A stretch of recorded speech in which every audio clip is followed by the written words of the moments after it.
we have criticism, you know, like progressives and all that, it means that we're invested in this. We came to this country, we've already set roots here, we're not leaving, we don't want to start anew in some other country. So we want this to be better so that children, grandchildren, and the rest of the community can live in, you know, because it's awful when you see that young people today, like the majority of my generation even, and the younger ones, they're okay with having a socioeconomic position that's worse than their parents are, you know, and they're accepting, and no, you cannot conform. You need to fight for something better.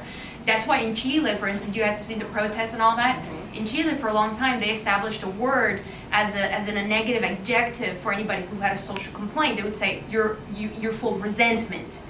Yes, I'm resented. Yes, I'm angry about it. I want something better. I take no shame in that. You know, I don't care about you. You want to call me a resentida. And you're running against? Ballard for District 25. I've lived my whole life practically. When I came here at 6, you know, after all that, I've always been District 25. And it's a very complex district. It's got rich people, poor people, Republicans, Independents, Democrats. It's very purple. But I'd say I'm a good representative because I have been that. I've voted conservative, I voted liberal. So it's a district that's very dynamic, but overall it's very working class. And one of the things that really made me want to run a couple months ago was that I made friends with a senior citizen. She was super lovely. And it all started because my email packages started going to her house, and she said, I didn't order a Macy's bra, could you, this must be yours. So it blossomed into a wonderful relationship, and then I saw how she was being bullied by her, just everybody, because she was trying to sell a house, and she had this huge property. She sold a $400,000 house at around $20,000. She was scammed. She still hasn't seen a penny of that. She had then one of the buyers that just flipped the house like a month later. He almost called the sheriff on her, and eventually my family and I, we had to go out and help her one day because she was given one day to leave the house, and she slept in the bathtub the night before, so we saved her from being homeless. We took her into our house for a whole month, and eventually she got back on her feet, and she was the whole time, I even helped her out trying to contact commissioners, trying to get on one of these low rent apartment things, programs, and she was struggling, and I realized that she did not know how to operate the system, and she had worked her whole life. She worked at Verdine's, remember Verdine's? Yeah. All of these, she used to sell makeup, and she's done everything. She has no family, and I realized that those are the people that the system failed because they don't know how to operate it to help them, you know? So. We know how young you are. Yeah. You said It's Bernines. Oh. Which is now Macy's. There are many ways that you can reach to voters. You can be a part of a bigger movement that's not just in your local neighborhood. So what if nobody in your neighborhood wants to donate or sign your petition? Because I want to file that petition. I'm not giving $10,000 just to participate. You know, so that's something that can be done nowadays. You can get other people involved, other activists, because this has become a struggle that goes outside of your district, and there's this push by young people that say that if we didn't do something within 12 years, you know, the whole environment thing, you can't undo these things. So you just have to make sure you connect with other people and use today's technologies, for instance, because in the last decade I have used the Facebook platform, I've used Twitter, I've used all the social media things, and you can effectively break people's bubbles. And you can speak to a demographic, especially in Hialeah, that is unsatisfied with how they're being treated. Because Ballard, he may say one or two nice things, sure, and what you say is true. People say, well, he doesn't bother us. But he is bothering them right now because Cuban remittances are being attacked. There is a push so that we can't even send money to our families over there.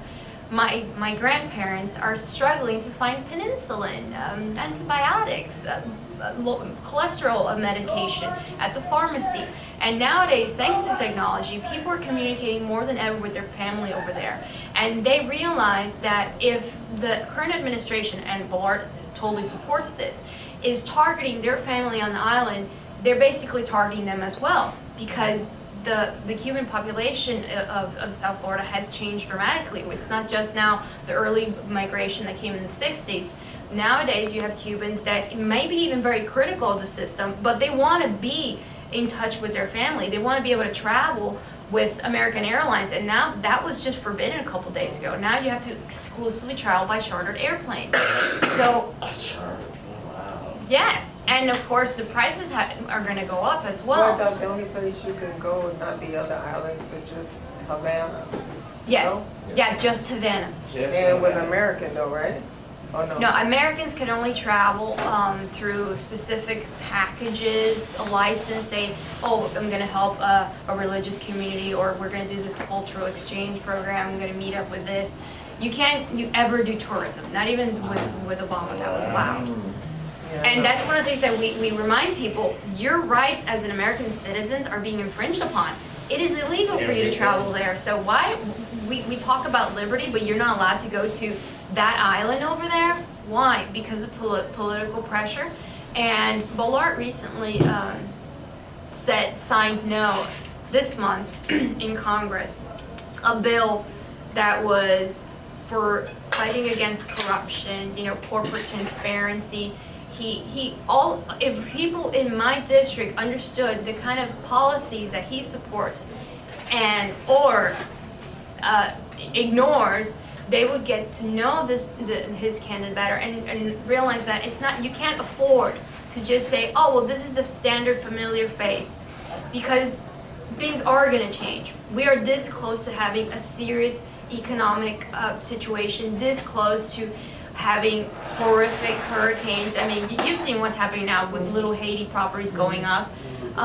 This is something that's very real, and here in South Florida, we are forced to take action. We can't just sit back and say, oh, well, I'm going to let the professional politicians take care of this. No, my campaign is basically going to try to get thousands of people that are registered to vote but refuse to go out. You just have to knock on the doors and not let the propaganda get to them first. I've turned on the local radio and I've heard callers calling into these programs saying, oh, there's Yadira Escobar, she has this brigade of Che Guevara activists, and they're contaminating our community. I'm just like, why are these random strangers that don't know me just by accident talking about me on the radio in such a negative way? So I think if I just basically just have a radio show and a blog, why? It creates so much hate in the other side because they feel that it is the spark that could wake other like-minded people to just rebel against this whole sleepiness that's been going on. I can guarantee everyone that keeps telling me, no, they're just going to ignore you. No, this will get dirty. And for sure, they're going to bring up, I don't know how, but some zombie candidate is going to pop up and try to steal the Democratic vote as well and get people all entertained in that way. But I don't think that's going to work, because if anybody wants to vote slightly blue, they're not going to want some lukewarm candidate that just says the same old tired things, because if they would just stay home, right? So I think that even if it gets dirty, even if they resort to the typical tactics to try to ignore a community representative, somebody actually from the people, not a politician that's saying, oh, I have this photo op with people and I've had a meeting or two, and so I know what the community wants. No, I am 100% for the community. I've had a field turn off my lights. I know what it is to struggle in this community. And I think that if we can get enough people on board by knocking on their doors, you're reaching out to them first so that they can see you, that you're a real person, and not what the propaganda maybe 2 weeks later will get to them on social media or whatever. So you can engage with them, and I already had this friend, you know Julian Santos, right? He was saying, well, put on some sunscreen, you're gonna get burned, you're gonna get dehydrated, you're gonna wear down your shoes, but this is really important, and have pasta for breakfast every day, so you can, I guess he thinks of the calories, something you need. Yeah, the curves, exactly. But it's a really great experience, and I'm more than excited to just already have my team, because I have 5 brothers. and they're all on board. I already have my communications director, I already have my photographer, my social media guys, so they're all gonna part-time help me with this because they're young. They don't have health insurance, and their friends talk about being depressed and hopeless all the time. I don't want Generation Z to be talking like that. You know, I want people to be as angry and hopeful at the same time, because they were also very naive, as the young people were in the counterculture era. I want people to be involved, not to be just stuck in a virtual reality and letting the political elites just run the real world, because Zuckerberg's people, his children don't have tablets. You know, you ever find out how all the rich, they always put away phones and don't let their kids deal with technology? Why? Because they take them out to real parks. They take them out onto the real world and to the beaches and hiking in the mountains and all that. So that's not fair. I want every single person from Generation Z to have a chance to get a good job, get education and all that. So this will be really exciting. I'm dedicating 2020 to all of this. My personal life, what is that right now? It's just the campaign. I will live and breathe for the campaign.